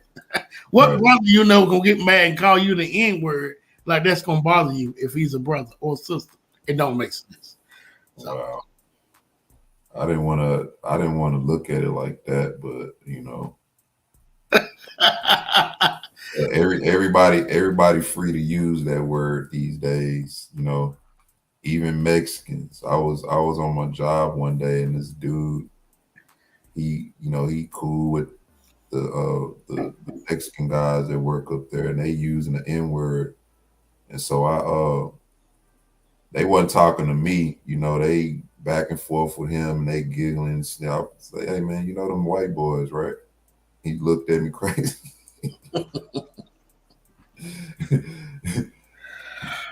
I guess he didn't see that because you know one of them had a bald fade, you know.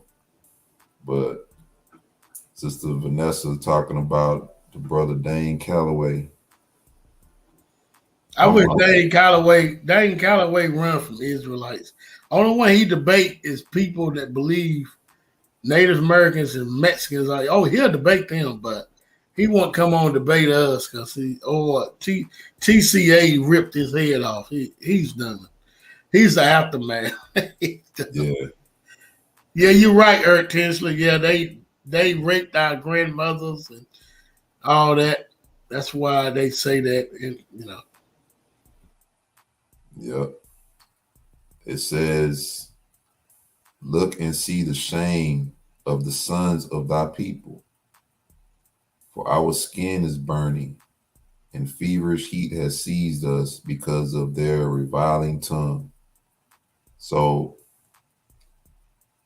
all this is good. The main point I wanted to focus on was this right here: give not our inheritance to strangers.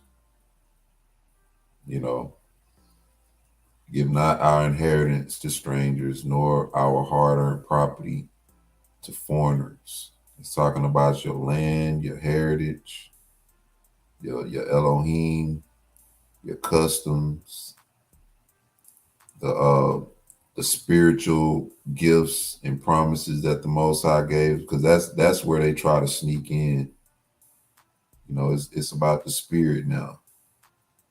You know, not realizing that all that is you know, all in one. All spiritual gifts and promises is in Romans 9. You know, that's why I open up with that, so that brothers and sisters can recognize and realize that those things are for us, for Israel. And so that's it on that. Y'all got any closing remarks? I see up next that TCA wants to say Gentiles too. Wow, I know. Wow. I mean, the Gentiles that did not enslave us, yeah, according to Jeremiah 30 and 16. They won't be saved, they'll be spared. Yeah. But the ones that enslaved us, according to the scriptures we read, the main Debo scripture, second Baruch, chapter 17, 1 through 6, they're gonna be destroyed. One thing I would say, I want to give a shout out to Sister Pamela. You know, when we read the scriptures of Paul, and he says the women, you know, the people take that the wrong way to be quiet in the church, but you know, basically go home, talk to your husband. Sister Pamela got a gift of asking questions, and I think that we all need to have that. That's really good. That's what Paul was talking about. And I just shout out to the chat too, and Brother Earth for having me on. Absolutely. We not in church anyway, so you know I'm not a teacher. Hey, We fell But asleep. you bringing the questions, and I just thought about that. Wow, you're right. Yeah. Sister Pamela, you got any closing remarks?